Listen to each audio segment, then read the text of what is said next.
Hello friends, this is Nandu family. இந்த வீடியோவில் Sunday and Monday இந்த 2 டேஸ்க்கான என்னுடைய ஃபுல் ரொட்டீன் தான் வந்துட்டு பார்க்க போகிறோம். சண்டே மார்னிங்கே எழுந்துட்டு ப்ரஷ் அப்லாம் பண்ணிவிட்டு காஃபி குடிச்சிட்டு வந்துட்டு பார்த்திங்கன்னா வீட்டில் கிச்சனை வந்து க்ளீன் பண்ணிட்டு இருந்தோம். ஒவ்வொரு நாள் ஒவ்வொரு ஏரியா க்ளீன் பண்ணதில் சண்டே வந்து கிச்சன் தான் வந்து க்ளீன் பண்ணோம். கிச்சனில் வந்து பேப்பர்ஸ் எல்லாமே ரொம்ப கிழிஞ்சு போய் பழசாகிடுச்சு. பாக்ஸ் எல்லாமே அங்கங்கே அழுக்காக இருந்தது. எப்போவுமே ஒரு பாக்ஸ் தீந்துருச்சுன்னா அதை வாஷ் பண்ணிட்டு தான் திருப்பி ரீஃபில் பண்ணுவேன். அதனால் பாக்ஸ் வந்து பெருசாக ஒன்றும் டஸ்ட்டாக இல்லை. அதனால் அதை அப்படியே தொடச்சி வச்சுட்டு கவுண்டர் டாப்லாம் நல்லா க்ளீன் பண்ணி சூப்பராக பேப்பரெல்லாம் போட்டு சோப்பு போட்டு வாஷ் பண்ணி எல்லாம் பண்ணி வச்சுட்டு இருந்தேன்.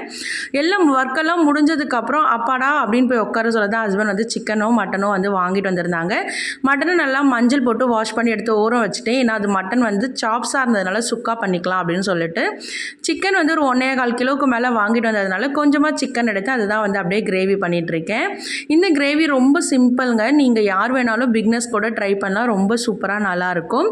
நல்ல சிக்கனை வாஷ் பண்ணிவிட்டு ஒரு குக்கரில் நான் கொஞ்சமாக எண்ணெய் ஸ்பைசஸ் எல்லாம் போட்டு நல்லா பொரிஞ்சு வந்ததுக்கப்புறம் மிக்ஸி ஜாரில் வந்துட்டு பார்த்திங்கன்னா வெங்காயம், தக்காளி, இஞ்சி, பச்சை மிளகா, பெப்பர் எல்லாமே போட்டு நல்லா வந்துட்டு அரைச்சி சிக்கனை வந்துட்டு குக்கரில் போட்டதுக்கப்புறம் அரைச்ச கலவையை அதிலோடு சேர்த்துட்டு அதுக்கப்புறம் தேங்காய் கூட முந்திரி, உடைச்ச கடலை இல்லை வேர்க்கடலை, கசகசா, சோம்பு உங்களுடைய ஆப்ஷன். உங்கள்கிட்ட எது இருக்கோ ஸோ நீங்கள் அதை ஆட் பண்ணிக்கலாம். எதுவுமே இல்லைனாலும் வெறும் தேங்காய் மட்டும் அரைச்சி ஊற்றி விசில் விட்டு எடுத்திங்கன்னா சூப்பரான சிக்கன் கிரேவி வந்து ரெடி ஆகிடுங்க. 2-3 விசில் விட்டாவே சிக்கன் வந்து நல்லா வெந்துடும்.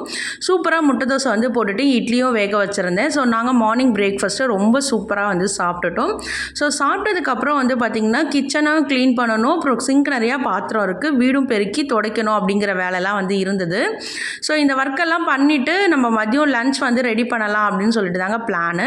ஆனால் திடீர்னு தம்பி வந்து நான் ஃபோன் பண்ணேன், என்ன பண்ணுறீங்க, என்ன நான்வெஜ்லாம் எடுத்தீங்களா அப்படின்னு சொல்லிட்டு நான் கேட்டப்போ தம்பிக்கு உடம்பு சரியில்லை, இது மாதிரி தம்பி ஒய்ஃப்க்கோ உடம்பு சரியில்லை, ஹாஸ்பிட்டல் போக போகிறோம் அப்படின்னு சொன்ன உடனே எனக்கு ரொம்ப கஷ்டமாயிடுச்சு. சரி 2 பேருக்குமே உடம்பு சரியில்லை அப்படிங்கிறப்போ அங்கே பெருசாக சமைக்கவும் முடியாது. ஏன்னா அம்மாவுக்கும் உடம்பு சரியில்லை, அம்மாவாலையும் சமைக்க முடியாது. உடனே நான் வந்துட்டு இங்கே வாங்கி வச்சுருந்த சிக்கன் மட்டன் எல்லாத்தையும் நல்லா வாஷ் பண்ணி தான் ஏற்கனவே வச்சுருந்தேன். அதை அப்படியே எடுத்துக்கிட்டு அம்மா வீட்டுக்கு போயிட்டு அன்றைக்கி சமையல் வந்து ரொம்ப சூப்பராக நல்லா பண்ணியிருந்தேங்க. மட்டன் வேக வச்சுருந்த தண்ணியை கொஞ்சமாக எடுத்து அதில் தம்பிக்கு, பசங்களுக்கு, தம்பியோட ஒய்ஃப்க்கு எல்லாருக்கும் கொஞ்சமாக சூப் வச்சு கொடுத்துட்டு ஃப்ரிட்ஜில் வந்து கொஞ்சம் ஐஸ்கிரீம் இருந்தது. அதெல்லாம் பசங்க எடுத்து வச்சு சாப்பிட்டு விளையாடிட்டு நல்லா ஜாலியாக பேசிட்டு ஃபன்னாக இருந்துச்சு. சமைச்ச எல்லா டிஷ்ஷுமே வந்து பார்த்திங்கன்னா அப்பாவுக்கு தனியாக எடுத்து வச்சுட்டேன். ஹஸ்பண்ட்க்கும் வந்துட்டு பேக் பண்ணிவிட்டு அதுக்கப்புறம் நாங்கள் எல்லாமே சாப்பிட்டோம். மட்டன் சுக்கா, அப்புறம் சிக்கன் கிரேவி, ரசம் வச்சுருந்தேன், முட்டை வறுவல், அதை முட்டை வந்து வேக வச்சுட்டு அதுக்கப்புறம் ஒயிட் ரைஸு. ஸோ இதுதான் அன்றைக்கி மெனுவாக இருந்தது. ஈவினிங் போல் வந்துட்டு திருப்பி நாங்கள் எல்லாருமே ரெஃப்ரெஷ் ஆகிட்டு நான், தம்பி ஒய்ஃபு, அப்புறம் பையன், என்னுடைய பாப்பா, நாங்கள் 4 பேரும் தெப்பம் பார்க்குறதுக்கு தான் வந்து போயிருந்தோம். இன்னும் வந்துட்டு தெப்பம் வந்து ஸ்டார்ட் ஆகலை, இன்னும் எப்படி ஒரு 45 மினிட்ஸ்க்கு மேலே ஆகும்னு சொல்லிட்டு பையனுடைய காப்பு வந்து ரொம்ப டைட்டாக இருக்குது அப்படின்னு சொல்லிட்டு மாற்றுறதுக்காக கடைக்கு போயிருந்தோங்க. ஸோ அதை மாற்றிட்டோம். அந்த வீடியோலாம் எடுக்கலை, ஏன்னா ஏற்கனவே வந்துட்டு மாற்றின காப்பு தான். ஸோ அதோட வீடியோ வந்து நான் ஏற்கனவே அப்லோட் பண்ணிட்டேன். ஸோ இது சைஸ் தான் வந்து நம்ம சேஞ்ச் பண்ணுறோன்றனால அந்த வீடியோ வந்து அப்லோட் பண்ணலை. அப்படியே வர வழியில் நாங்கள் எல்லாமே சூப்பு குடித்தோம். சூப்பு குடிச்சிட்டு வந்தோடனே தம்பி ஒய்ஃப்க்கு ஏற்கனவே ஃபீவர், நான் வீட்டுக்கு போகிறேன் அப்படின்னு சொல்லிட்டாங்க. பையனோட அவளை அனுப்பிட்டு நானும் பாப்பாவும் தான் வந்துட்டு தெப்பத்துக்கு வந்திருந்தோம். பாப்பா வீடியோ எடுங்க அப்படின்னு சொல்லிட்டு இருந்தா. பாப்பாவோட சேர்ந்து கொஞ்சமாக வீடியோ எடுத்துகிட்டு அப்புறம் அந்த தெப்பம் கிளம்பி முருகர் கிட்ட வர வரைக்கும் கொஞ்சம் நேரம் வீடியோ எடுத்துகிட்டு இருந்தேன்.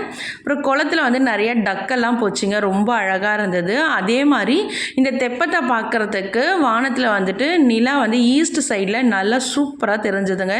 நீங்கள் பார்த்தாவே தெரியும், அந்த லைட்லாம் பக்கத்தில் வந்துட்டு இருந்தது. பௌர்ணமி நிலா ரொம்ப அழகாக இருந்ததுங்க பார்க்குறதுக்கு.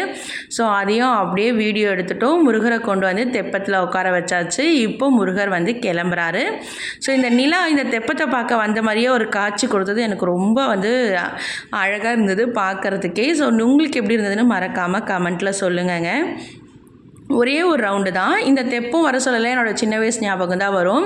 என் பாட்டி வந்து நான் ஃபஸ்ட் ஸ்டாண்டர்ட் படிக்க சொல்லி இந்த தெப்பத்துக்குள்ளே என்னை உட்கார வச்சு ஒரு தடவை அனுப்பியிருந்தாங்க. ஸோ அந்த நிகழ்வு வந்து எப்போவுமே என்னால் மறக்க முடியாது. எப்போ தெப்பம்னாலும் என் பாட்டி இல்லைனா என் அம்மா யாராவது கூட்டிகிட்டு போவாங்க.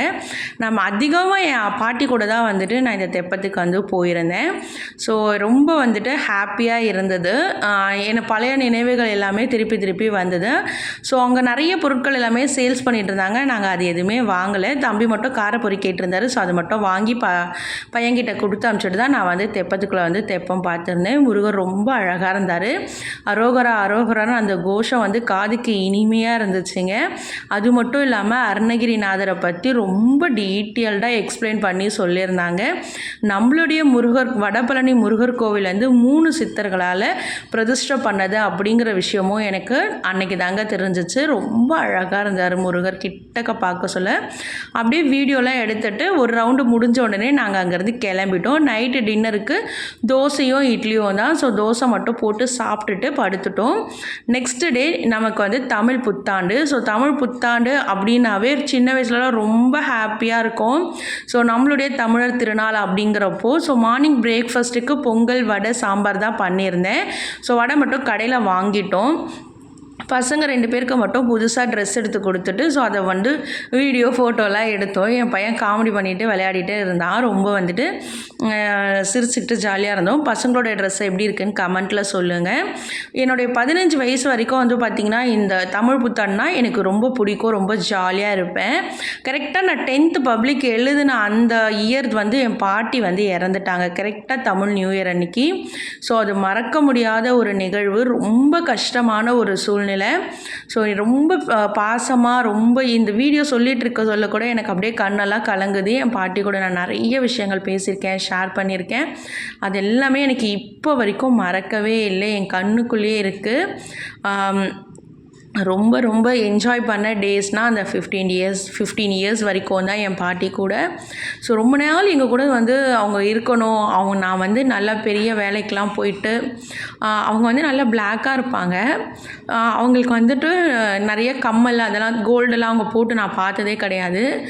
நான் வந்து பெரிய வேலைக்கெலாம் போயிட்டு அவங்களுக்கு நல்ல புடவை, கம்மல் இதெல்லாம் வாங்கி கொடுத்து அவங்கள போட்டு பார்க்கணுன்னு சொல்லிட்டு எனக்கு ரொம்ப ஆசைங்க. ஆனால் அது நிறைவேறவே இல்லை.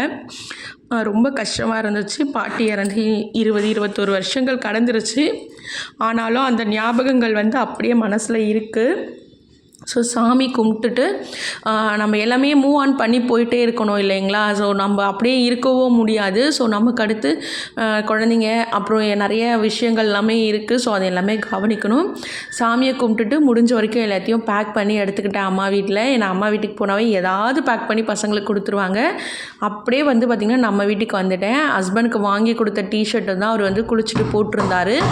டிஷர்ட்டு போட்டு ரொம்ப பேபி மாதிரி வந்து அங்கே நின்றுட்டு இருந்தார். பார்க்கவே அழகாக இருந்துச்சு.